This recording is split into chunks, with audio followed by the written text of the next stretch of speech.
X est en Europe, il fait ses discours et après donc il retourne aux États-Unis où il y a l'éviction qui l'attend là, l'éviction qui va se faire, fin janvier de 1965. Exactement, exactement. Mais pour l'instant, lui, il n'est pas encore là. Lui, il retourne le 24 novembre 1964 à New York.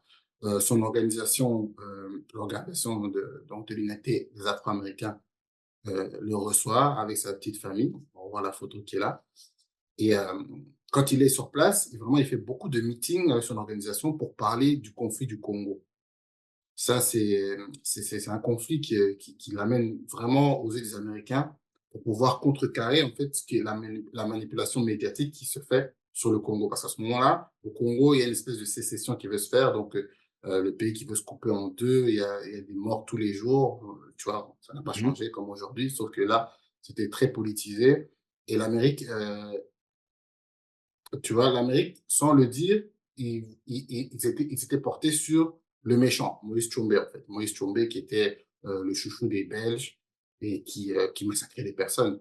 Alors, il y a eu des rebelles. Il y a eu des rebelles qu'ils appelaient rebelles, qui se défendaient. Malcolm disait que c'était pas des rebelles. Eux, c'était des combattants de la liberté, des freedom fighters, tu vois. Mmh. Mais il dit, mais le problème, c'est que comme l'Amérique, ce qu'ils font, c'est que ils vous montrent ces personnes-là comme étant des méchants. Tu vois, parce qu'à un moment donné, ce qu'ils avaient fait, c'est qu'ils avaient capturé des Belges. Ils avaient capturé des Belges. Alors l'Amérique a intervenu en envoyant leurs avions et ils ont envoyé des personnes, des mercenaires, pour aller soi-disant libérer les Belges. Et ça, Malcolm, Mmh. il a pas du tout apprécié. Il n'a pas du tout apprécié parce qu'il dit, tu vois, le problème, c'est qu'on vous manipule.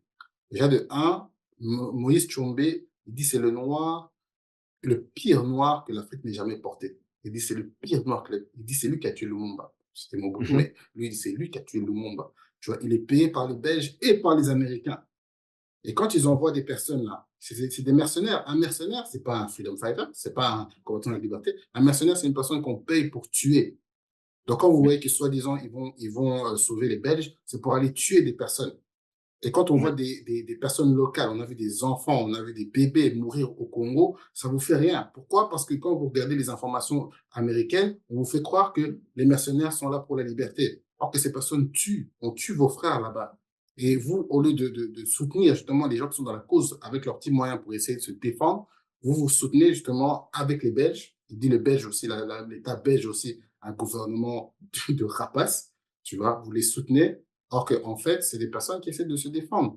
Pourquoi est-ce qu'on sauve une population belge au Congo, mais on ne sauve pas les autres, les enfants et les femmes et les hommes qui meurent sur place, localement, des innocents. Tu vois. Bon, bref, en tout cas, ce Ouais. qu'il faisait, c'est que vraiment, il éduquait le peuple. Malcolm, c'était quelqu'un qui éduquait le peuple, tu vois. Et c'est là que tu vois quand même que les Américains commençaient à comprendre les vrais enjeux, tu vois. Il les amenait à plus regarder maintenant les informations, parce qu'à l'époque, il n'y avait pas de réseaux sociaux. On regardait ça dans les informations, au journal, et on prenait ce qu'on mangeait. Mais Malcolm, il expliquait les choses pour que les gens commencent à avoir une vision beaucoup plus Ouais, large et beaucoup plus réelle, global. quoi. OK, donc, Bah, vas-y, vas-y. non, j'allais dire Malcolm. Ouais. Donc ouais, merci vraiment de l'explication, l'explication, passionnée des étapes, un peu toutes les grandes étapes de son année 1964. C'était vraiment très mouvementé et en plus de ça, il éduque en Afrique par rapport aux problèmes des États-Unis et il éduque aux États-Unis par rapport aux problèmes, en Afrique. Donc ça, c'est vraiment, quelque chose de super et malheureusement ça son année 1900, son année 1965 qui il ne va peut-être pas faire, au complet. Ouais. Quels sont en fait oui les combats qu'il a? Donc, on sait déjà qu'il a cette visée, cette visée, panafricaniste et il essaie de, sensibiliser tout le monde. Mais quels sont ces derniers combats-là? Ça, c'est important, hein. J'espère que tout le monde suit et que, ça va, c'est pas trop d'informations en une fois. Heu, Mmh. Malcolm X, lui, il passait pas le nouvel an comme nous, hein. Nous, on est là, on fait des fêtes. Lui, malheureusement, il est sur plusieurs combats et c'est ça qu'on va regarder. Quand j'avais dit du panafricanisme au dernier combat, on va vraiment voir ensemble sur quel front Malcolm était. C'est-à-dire que n'oubliez pas qu'on est le 1er janvier maintenant 1965, il lui reste un mois pour annuler l'éviction de sa famille de la maison de King. Donc, il reste un mois. Donc là, maintenant, il doit commencer à prendre au sérieux ces choses-là. Il doit convaincre les leaders africains de supporter sa plainte contre les États-Unis auprès de l'ONU. Parce que, tu vois, faut dire aussi ce qui est. Les chefs d'État, dans un sens, tu t'attaques aux États-Unis. Si tu commences à porter plainte à l'ONU contre les États-Unis, tu te portes. Donc, c'est pas tous aussi qui étaient prêts à le faire. Surtout que pour eux, tu vois, je crois, hein, ça c'est ma vision des choses, mais pour eux, ils se disent, voilà, c'est les Noirs américains, c'est leur problème. C'est là que Malcolm n'était pas d'accord parce qu'il disait, c'est votre problème, c'est vos frères, tu vois. Donc, Mhm. il devait encore les convaincre là-dessus. Une autre chose aussi, c'est organiser son groupe, l'organisation l'OAAU, parce qu'il y a un manque d'ordre et de discipline. Lui étant le chef, il peut pas s'occuper de ce qui passe interne, du quotidien, tu vois. En interne, il y a beaucoup de choses qui sont pas comme ça se passait à la Nation of Islam, par exemple. Tu vois, lui, c'était quelqu'un qui était strict, qui était Il y a pas de... discipliné, Mhm. tu vois, et les gens qui sont censés être responsables de ça ne le font pas bien et ça l'énerve, tu vois. Ça l'énerve, ça c'est encore une chose qui doit... La charte, rien que la charte de l'OAU, ça fait presque un an, elle n'a toujours pas été faite, tu vois. Donc ce retard, tout ça, c'est aussi un combat pour lui, c'est pouvoir organiser sa propre organisation, protéger sa famille, parce que les menaces continuent, hein. Vous vous rappelez, je vous avais dit qu'il y avait la campagne d'harcèlement téléphonique, euh, et il y a plusieurs choses qu'on va voir aussi qui sont arrivées. Et aussi, un de ces combats, c'était pouvoir se rapprocher des mouvements non violents, c'est-à-dire les mouvements du Dr. King, tu vois, les Mhm. mouvements civiques. Donc, on va commencer par le conflit. Ouais. Ouais, vas-y, vas-y. On va commencer par le conflit avec la Nation of Islam. Ça, c'est un conflit, malheureusement, entre frères, entre noirs, de jalousie, de beaucoup de choses.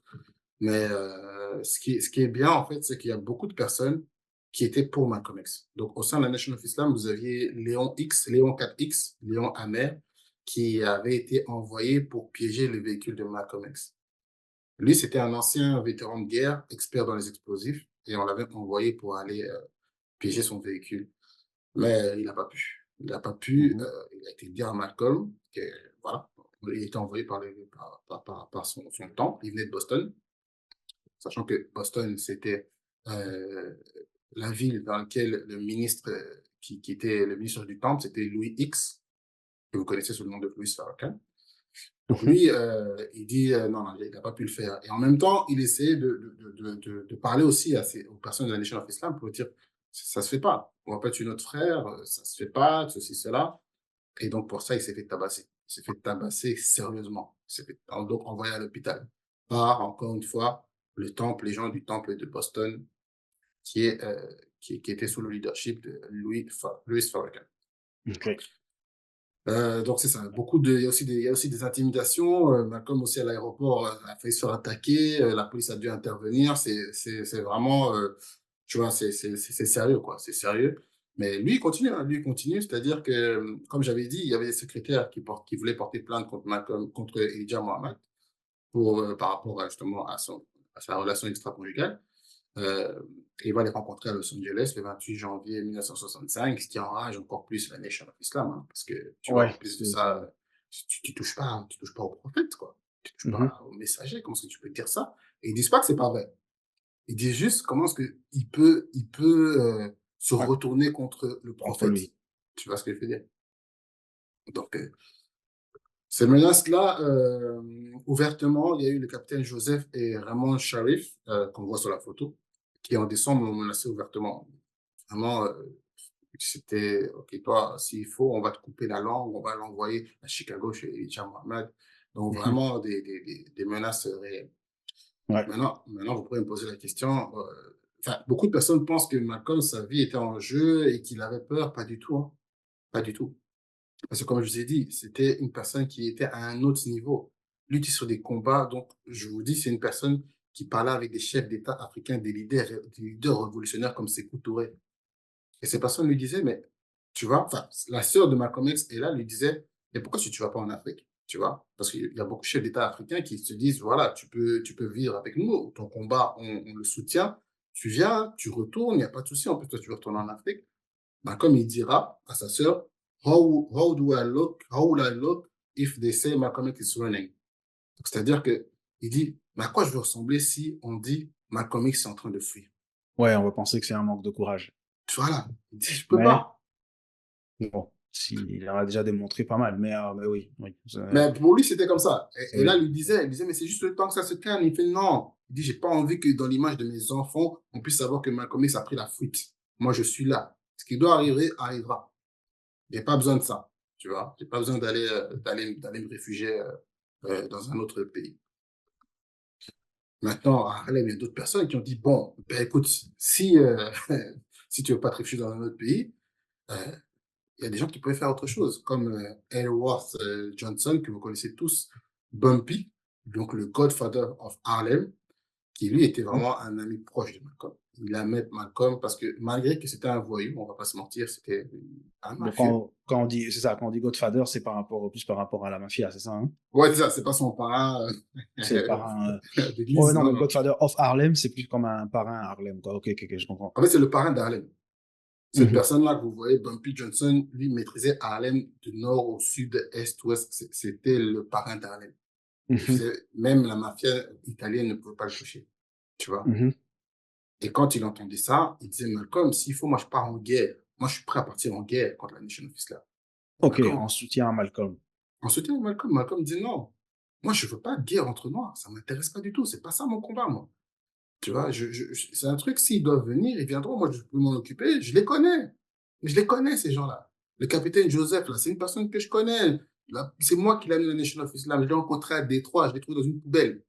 Mhm, Littéralement, je l'ai trouvé dans une poubelle. C'est mon petit, c'est mon petit. Tu vois. Il disait, je le connais, ce gars-là. Donc, ces gens-là, je les ai formés. Maintenant, ils se retournent contre moi. OK. Il n'y a que Allah qui peut me protéger.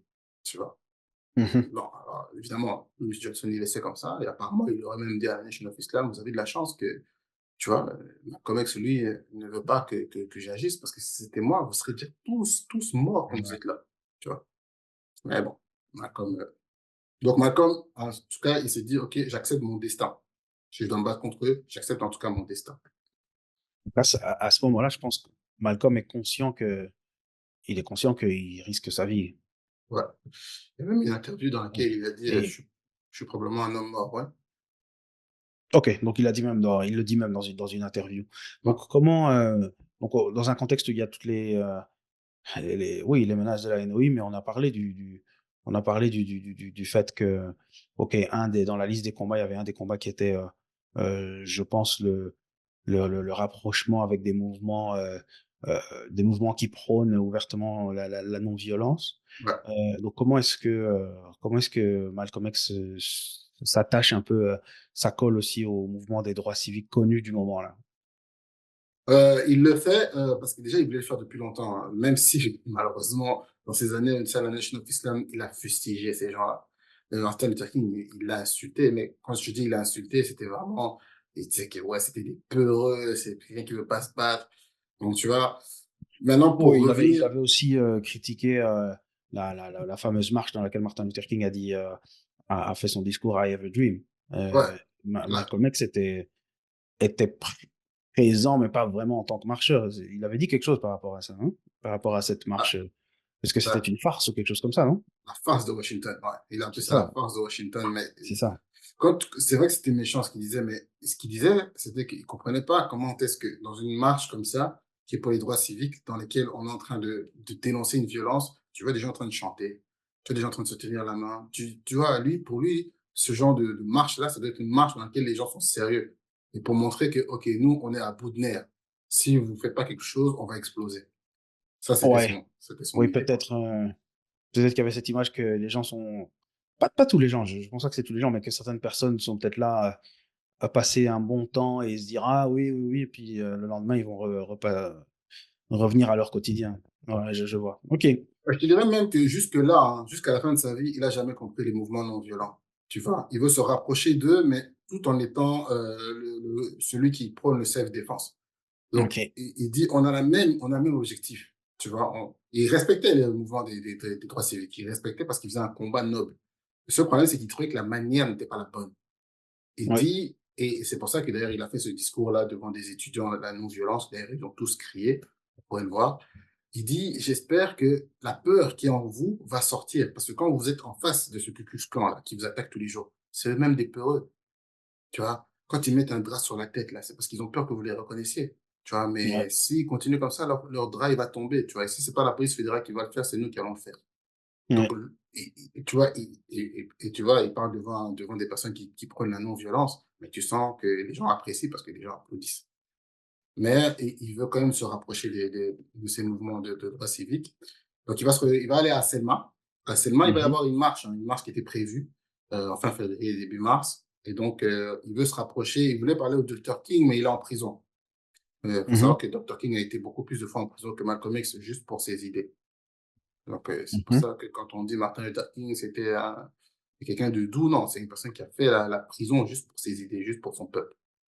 Donc, il va parler avec Coretta King, Donc, il y a la qui femme de Martin. qui est la femme de Martin. Apparemment, Martin n'a pas très apprécié parce qu'il faut dire qu'Ian Martin ne porte pas Malcolm dans son cœur. Oui.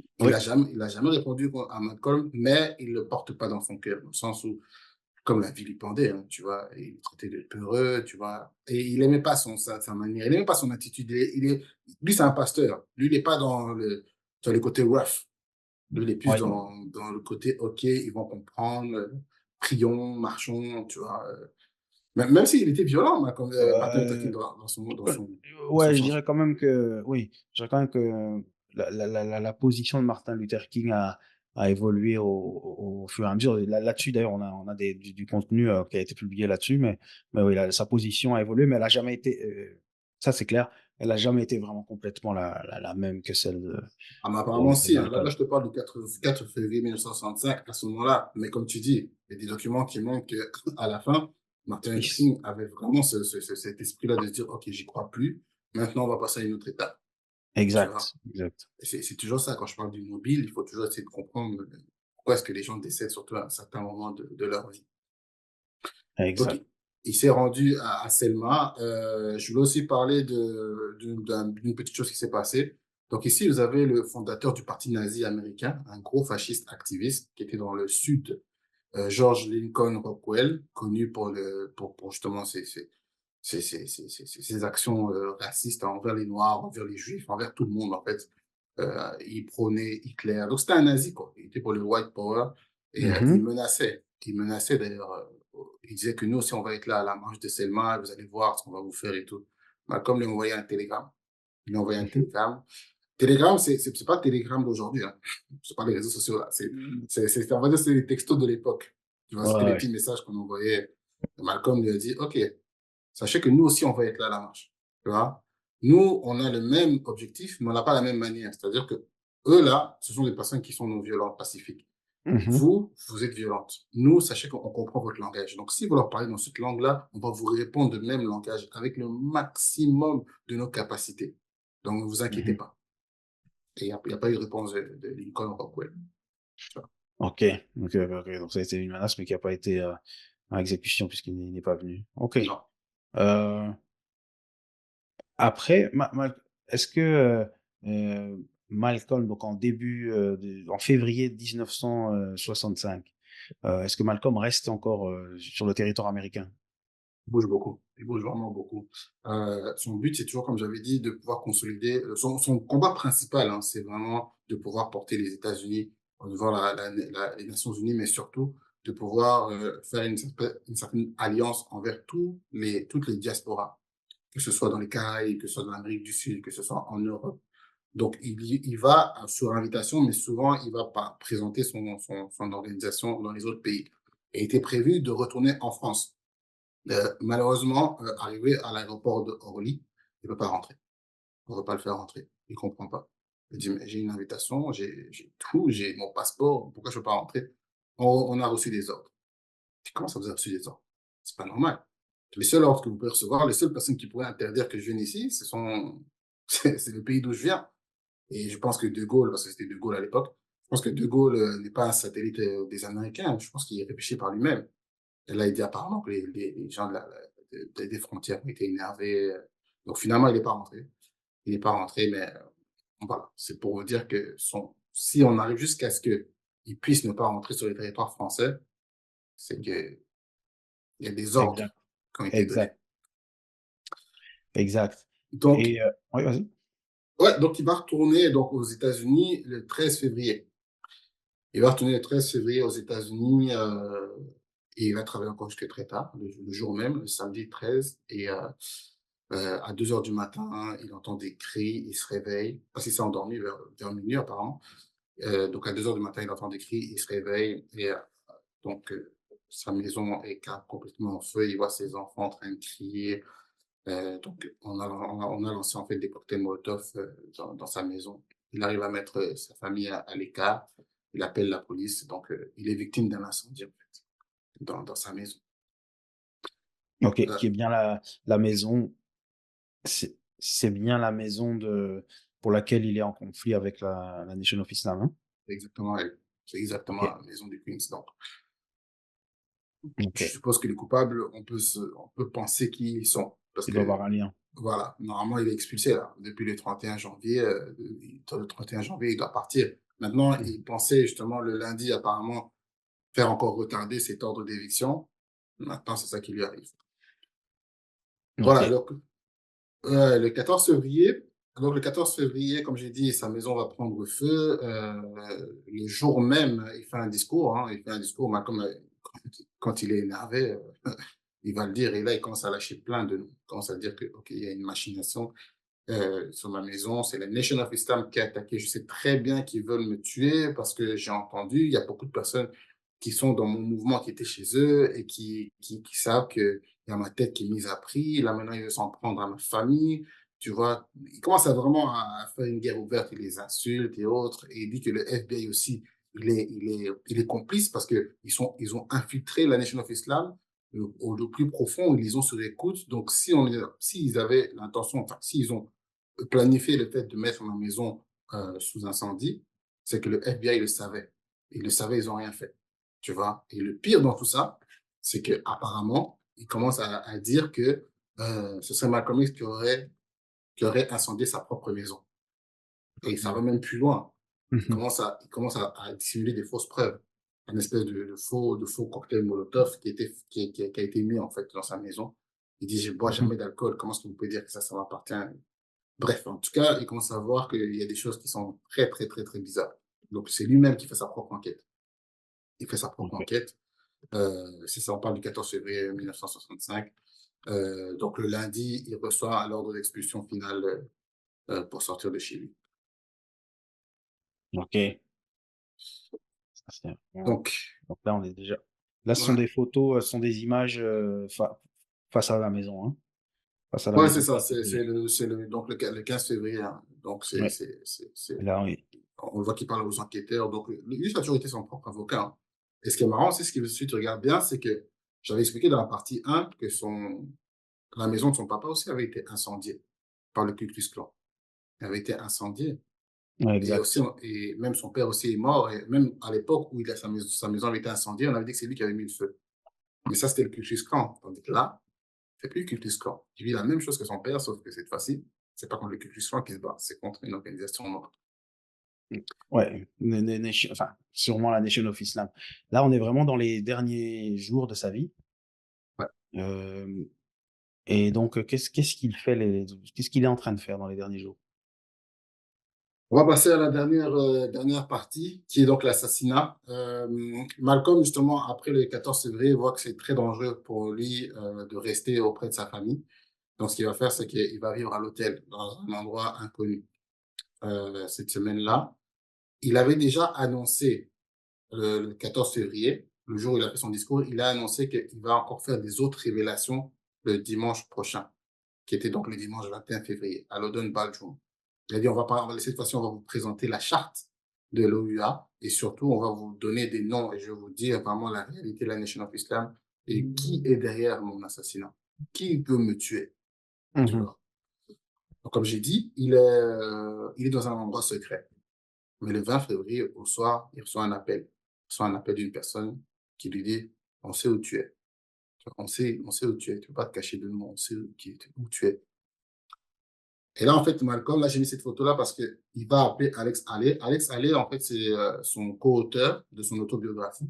Donc, pendant un an et demi, ils travaillent ensemble pour faire son autobiographie et ils sont devenus des amis. Et il va appeler Alex Haley en disant, je pense que, au plus les jours passent, hein, au moins, je pense que c'est la Nation of Islam qui est derrière tout ça. parce que je connais Mhm. cette organisation, je connais leur capacité, je sais de quoi ils sont capables et je connais aussi leurs limitations. Je sais que, je sais en quoi ils sont limités, parce qu'il m'est arrivé là dernièrement, là, je sais que c'est au-delà de leurs limites, au-delà de leur capacité. Mhm. Et ça le 20 février 1965. Donc là, malheureusement, on tombe le 21 février 1965, le jour du décès. Donc, rapidement, ce qui s'est passé, c'est que ce jour-là, je vais rapidement parce qu'il y a un très bon documentaire, hein, Who Killed Malcolm, qui a tué Malcolm X sur Netflix, qui explique vraiment bien ce qui s'est passé. Je pense qu'il y a beaucoup de personnes qui le savent, mais en gros, ce qui s'est passé, c'est que, donc comme j'avais dit, il avait ce gros événement qui devait se passer à 14 heures qui finalement va pas se passer à 14 heures. Vu encore une fois, j'avais dit qu'il y avait une mauvaise organisation. Et d'ailleurs, ce jour-là, ça énerve Malcolm. Malcolm est devenu est un peu plus énervé que d'habitude. Parce qu'il y avait des personnes qui étaient invitées à venir parler, comme des révérends qui malheureusement ne sont pas venus parce qu'ils commençaient à avoir peur. Ils sentaient qu'il allait se passer quelque chose, ils commençaient à avoir peur et ils ne sont pas Mhm. venus. Tu Mhm. vois? Il gérait très mal ça et il trouvait que encore au sein de l'organisation, la charte n'était pas encore prête. Donc tout ça, il était un peu plus, tu vois, il était un peu plus, voilà, apparemment, il s'est même embrouillé avec les gens de son équipe et tout ça. Il a dit, écoutez, si Malcolm, tu vois que ça va pas, vaut mieux reporter. Il a dit, non, non, non, j'avais bien annoncé qu'il y a des gens qui allaient venir, j'ai bien annoncé qu'on allait parler j'allais faire des révélations, j'allais parler de l'organisation, donc je veux parler. Donc, ça s'est passé, donc au lieu de 14 heures, ça a eu du retard, ça a commencé vers 15 heures. Là, Malcolm est monté sur l'estrade, plus de 400 personnes à l'Oden Room qui se trouve à New York. Mhm. Très, très peu de policiers, Mhm. bizarrement très peu de policiers. Donc, il y a une phrase aussi qui est connue, c'est le make it plain, c'est-à-dire que quand on l'introduit, c'est Benjamin 2X qui va introduire Malcolm X et Malcolm X va lui dire make it plain. Tu vois. Malcolm X n'aimait pas les grandes introductions qui commencent à l'encenser et il dit non, fais ça simple, tu vois, Mhm. fais ça rapidement. Donc après, Benjamin X introduit Malcolm, il vient sur l'estrade, il a à peine le temps de dire ses salutations, que directement au quatrième rang, au quatrième rang, il y a deux personnes qui commencent à crier vas-y, sors tes mains de ma poche, noir, négro, qu'est-ce que tu fais et tout ça, comment ça, j'ai ta main? Et ça commence à faire du bruit, du bruit. Et là, l'enregistrement est disponible d'ailleurs. Vous pouvez le trouver sur YouTube. Là où il dit non, calmez-vous, calmez-vous, calmez-vous, gardez ça cool, keep it cool, gardez ça cool, tout ça. Mhm. Et puis après, à un moment donné, on entend une espèce de mini-bombe qui explose de l'autre côté de la salle. Paf! Tu vois tout le monde qui commence à regarder de Et ce là, côté-là. mhm. Hein? Vas-y, vas-y, oui. Bon. C'est parce que j'enchaînais sur ce que tu disais. Donc, il y a une bombe qui se Ouais. met de l'autre côté de la salle, et puis je disais, et là, c'est là que. Et c'est là que maintenant les deux personnes qui, disant se disputaient, sortent une arme et tirent sur Malcolm. Et il y avait deux autres personnes aussi qui étaient à l'avant, qui se sont aussi levées et qui commençaient à tirer sur Malcolm. Au moins 16 balles qui l'ont touché. Donc des bandades et tout ça, tu vois. Comme il y avait la bombe qui avait explosé, les gens s'étaient mis par terre et ils ne voyaient même pas qu'on était en train de tirer sur Malcolm. Tu vois. Donc Ouais. déjà, la technique militaire, elle est quand même chelou. Tu vois. Ouais. Mais Betty, elle a vu, Betty commence à crier, on est en train de tirer sur mon mari, on est en train de tirer sur mon mari. C'est là que le chef de sécurité de Malcolm, Gene Roberts, tu vois, saute sur Malcolm pour essayer de le protéger. Il y a un autre, Rubens, j'ai oublié ça, Rubens Ruben Francis, Francis.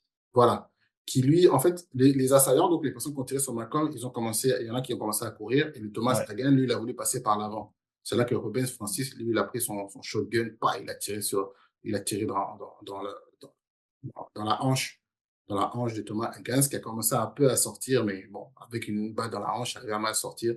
Après, Gene Roberts, le chef de la sécurité, a lancé une chaise sur lui et toute la foule est tombée. Ils ont commencé à tabasser, tabasser, tabasser jusqu'à ce que la police intervienne. Il y a même des images en fait de ça parce qu'il y avait des reporters qui étaient dehors et qui ont filmé quand ils ont en train de se faire corriger, tabasser par la foule. Mhm. Euh, et donc, voilà, malheureusement, Malcolm, selon James Robert, donc le chef de la sécurité, il, euh, il a fait son dernier souffle et voilà, il est décédé ce jour-là, donc le 21 février 1965. Et le 25 février 1965, il y a le FBI qui a enlevé donc Malcolm X de son index de sécurité. Donc, genre comme affaire classée. Ah, il n'est plus à suivre, ouais. Voilà, et puis ensuite, donc là, Ouais. on passe à autre chose. Mhm. Donc, rapidement, parce que je sais que on est plus dans le temps, mais rapidement, donc, le décès, donc déjà, il y a eu les funérailles le 27 février 1965. Donc, il y a eu beaucoup de personnes, hein. Vous pourrez aussi voir la vidéo sur Institut Malcolm X, dans laquelle on voit les funérailles, tout le monde est triste. Il y a eu des petites émeutes, hein, après la mort de Malcolm aussi. Ils ont brûlé le temple numéro 7 d'Harlem.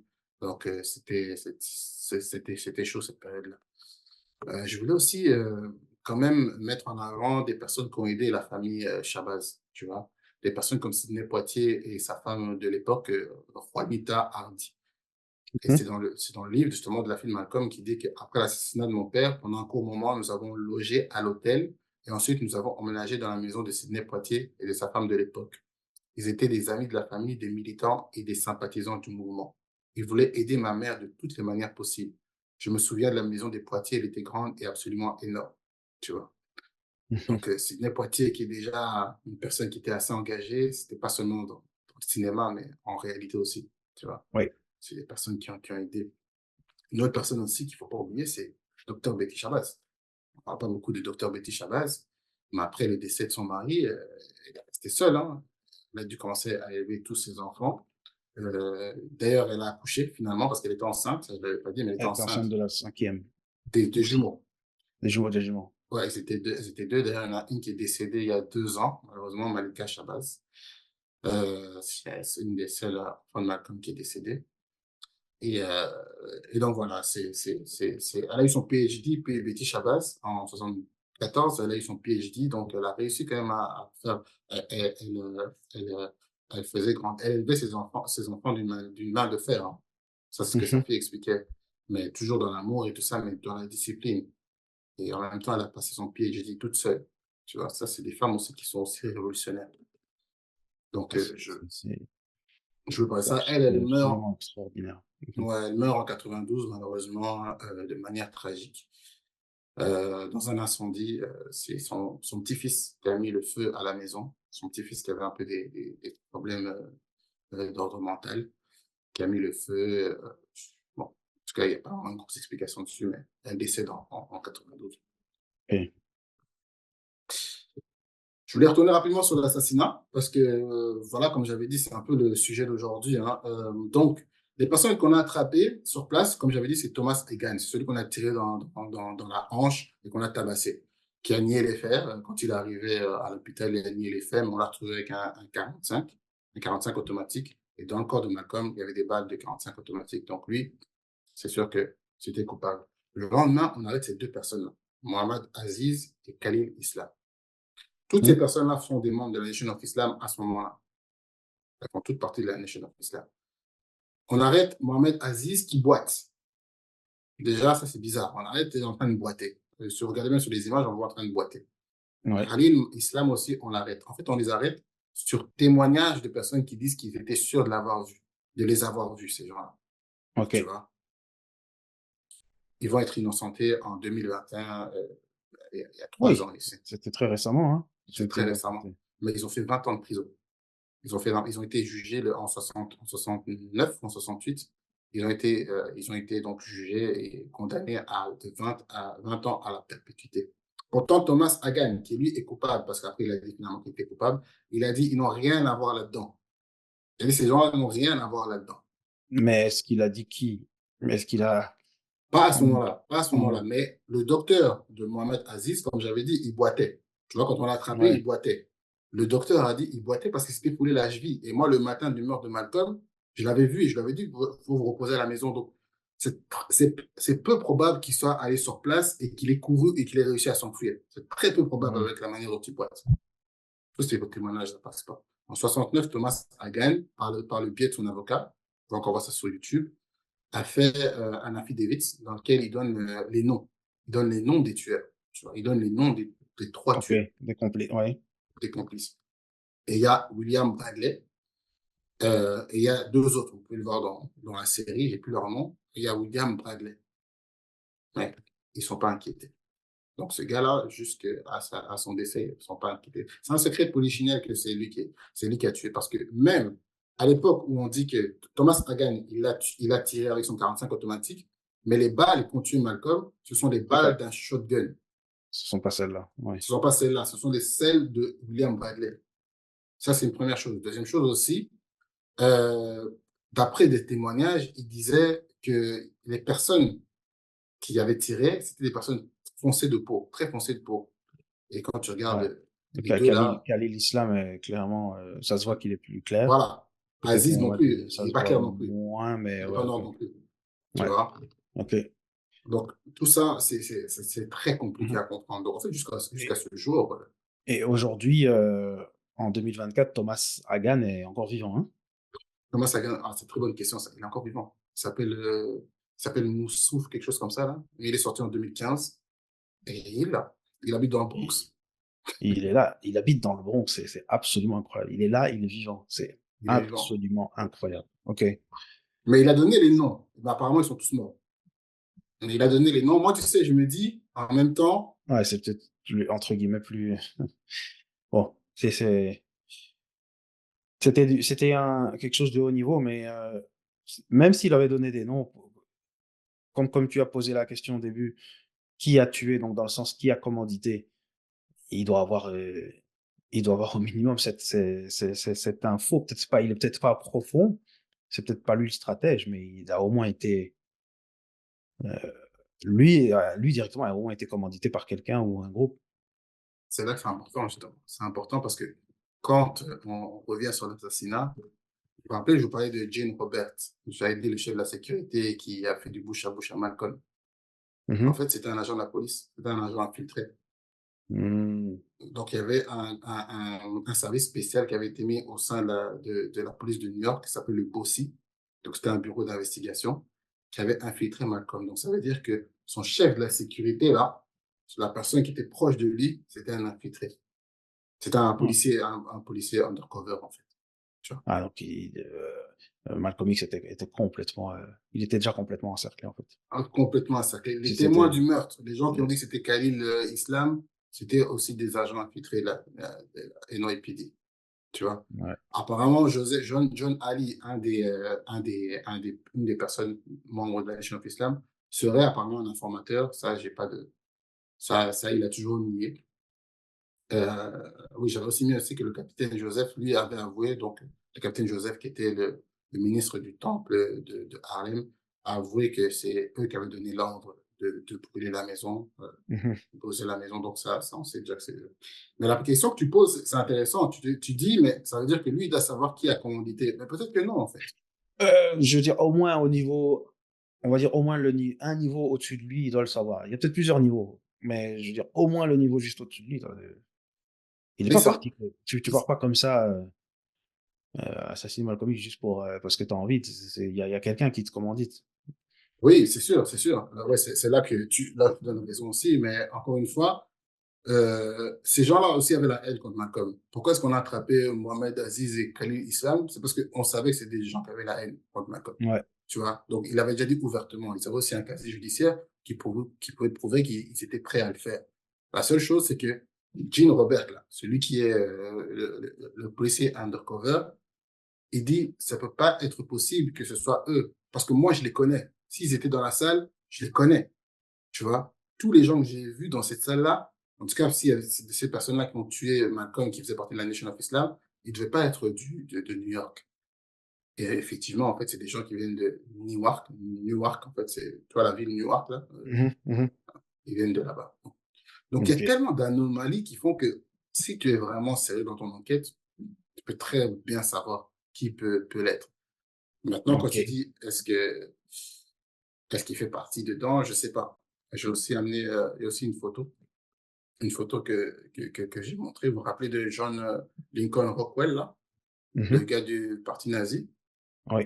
Ah ben, Au il a funérailles. assisté non, pas au funérailles, c'est à une réunion de la Nation of Islam. Et Ah, d'accord, d'accord. C'est ça que Yes. Malcolm allait dénoncer, en fait. Il a dénoncé que, en fait, la Nation of Islam, on était en collaboration avec les gens du Ku Klux Klan, en fait, avec des nazis, tu vois. Mhm. Ok. Donc, c'est pour ça que je ne veux pas non plus dire que la Nation of Islam n'a rien à voir là-dedans, mais il faut toujours voir qui pourrait être, plus être à même de voir ce que Malcolm décède. Ouais. tu vois. Ici, je ne sais pas si on va pouvoir l'entendre, mais en 2022, il y a eu un témoignage, il y a eu une lettre en fait d'une personne qui était décédée, qui a été envoyée à son fils. Je vais mettre la vidéo, je ne sais pas si on va l'entendre, et puis après je vais l'expliquer. Ah, peut-être que, Voilà, on voit pas là. on voit pas? Ok, bon. Non, tu partages, non, tu partages autre chose là, ouais. Ok, bon, alors Bah, je vais juste l'expliquer. ouais. C'est une personne, en fait, Ray Wood, en fait, c'est un agent de police qui a, à son décès, en 2011, a envoyé une lettre disant, en 2020 plutôt. Il est décédé et il a écrit une lettre post-mortem disant qu'il a fait partie du complot euh, sur l'assassinat de Malcolm X, qu'il a accepté en fait de faire partie de tout ce qui a été arrangé. Il n'a pas dit qu'ils ont tué Malcolm X, mais il a dit qu'ils ont établi en fait des choses pour que les tueurs puissent être à même de tuer Malcolm X. C'est-à-dire que par la porte dans laquelle les gens sont sortis, il n'y avait pas de policiers, tu vois. Il n'y avait Mmh. pas de policiers, c'était justement pour pouvoir faire sortir ces personnes-là. Donc, c'est ce qu'il a mis. Ça, c'est cette lettre-là de Ray Wood qui a vraiment tout amené. Maintenant, ça prend avec des pincettes parce que la fille de Ray Wood, parce que la personne qui a lu la lettre, c'est un cousin. Je ne sais pas si c'est le fils de le frère de Ray Wood ou autre, mais en tout cas, c'est un Mmh. cousin. C'est le neveu de Ray Wood. Et sa fille dit que c'est totalement faux. Donc, ça prend avec des pincettes, cette lettre-là. Mais Ça ce va qui est une être, chose, ce qui est sûr, c'est que William Bradley n'a jamais été arrêté. Tu vois. Or que si toi et moi, on sait que William Bradley était une personne qui était suspecte, si il y a Thomas Hagen en 69 qui donne le nom de William Bradley, mais qui jusqu'à la fin n'a jamais été inquiété, ça ressemble beaucoup aussi à un informateur, tu vois. ouais, ouais, exact. OK. Tu vois. Donc, C'est beaucoup de pour, pour terminer, je repose la question. Euh, je ne sais pas s'il y a encore des gens qui nous suivent. Ben, je te repose la question à toi et aux gens qui nous suivent. D'après vous, qui a tué Malcolm? C'est juste à titre d'illustration que j'ai mis cette photo, hein. Je ne veux pas essayer d'influencer les réponses. Mais selon je vais le demander aussi à l'audience, selon qui a tué Malcolm X, mais selon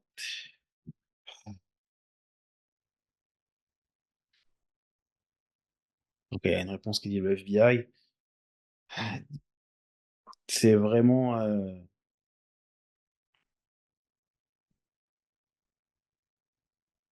ça va, il y a vraiment une seule réponse là, par rapport à l'audience, là, c'est le FBI, mais c'est difficile d'aller plus loin et d'être plus précis ou plus profond parce que, oui, le document il y avait un document ouvert, un dossier ouvert sur, Malcolm qui après a été fermé, mais ça veut pas dire que ce serait directement nécessairement cette institution-là, tu vois? mais C'est écoute, moi, je me dis toujours qu'il y a un gouvernement dans le gouvernement. Tu vois ce que je veux dire? Parfois, j'ai l'impression que les gens agissent de manière indépendante. Tu as le chef et tu as l'entourage. Comme on peut parler du chef Elijah Mohamed, mais tu as aussi son entourage. Tu vois. Et souvent, on est là à dire, ouais, c'est Elijah Mohamed, ouais, c'est tel chef d'État africain, mais on ne regarde jamais l'entourage. Et parfois, c'est l'entourage qui agit et qui peut même forcer la personne à accepter, parce que je ne suis pas sûr que le président des États-Unis ne n'est pas au courant de tout ça. Mais en même temps, si on commence à lui mettre un rapport montrant tout ce que Malcolm est en train de faire, en sachant que ça peut être un problème épineux pour les États-Unis, tu vois ce que je veux dire? Alors, on n'aura pas le nom de la personne qui l'a faite, comme tu as dit, on n'aura pas l'entité, mais les personnes qui ont amené à ce que ça se fasse de cette manière-là, je crois quand même que c'est peut-être clair que ça peut être que des personnes à un certain pouvoir avec un certain pouvoir, tu vois. ouais, ouais et puis il est aussi dans un contexte où il y a pas mal de gens qui ont un problème avec lui. Donc je pense que c'était plus facile de trouver des des gens pour l'éliminer à ce Voilà. moment-là. OK. Non, vraiment, merci beaucoup. Là, c'est, un Mm. Ouais. donc il y a non seulement c'est un travail de fourmi, c'est beaucoup de sources, anglophones et je pense qu'il y a un gap un gap, un manque que, l'Institut Malcolm X comble, c'est, par rapport à Malcolm X. euh, avoir une bonne documentation en français. Je sais qu'il y a évidemment cette autobiographie qui est disponible, quelques éléments, peut-être Netflix, je sais pas moi, Malcolm X et Mohamed Ali, mais vraiment regarder en profondeur sa vie, tant sa vie au départ, quand il est donc quand il était avec son père, le dernier petit enfant d'une grande fratrie, quand il a été donc en prison et qu'il a commencé à vraiment lire beaucoup de livres et se convertir.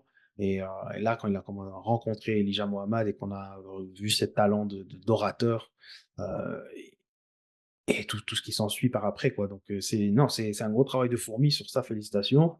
Et aussi, euh, je pense, par rapport à cette vidéo, un des gros aspects maintenant de ce live, oui, il y aura toujours une part, il y a comme une part de mystère, mais aussi une part qui est claire par rapport à son assassinat, mais c'est aussi voir, ok, en fait, il avait une vision internationale. Ouais. Et ça, ça, dans les années 60, aux États-Unis, c'est rare. Et même si tu regardes en 2020, je ne vais pas lancer tout un gros débat, mais même en 2020, est-ce qu'il y en a beaucoup qui ont des visions internationales? Je ne suis pas sûr Mais non plus. c'est ça le point. Moi, je pense quand même qu'il faut, sans vouloir te couper, il faut prendre des enseignements de ça. Ça ne change pas. Donc, oui, ça peut être un gros débat, mais finalement, c'est ce combat-là qu'il a laissé et qui a apparemment l'air beaucoup plus effectif. Tu vois, cette connexion entre les diasporas, que ce soit en Amérique, que ce soit dans les Caraïbes, que ce soit en Europe, pour se connecter avec la terre-mère. Pour moi, en tout cas, si des leaders peuvent avoir ces idées-là, même nous aussi, hein, il n'y a pas seulement que les leaders, mais je trouve quand même que c'est des leçons qu'on devrait tirer.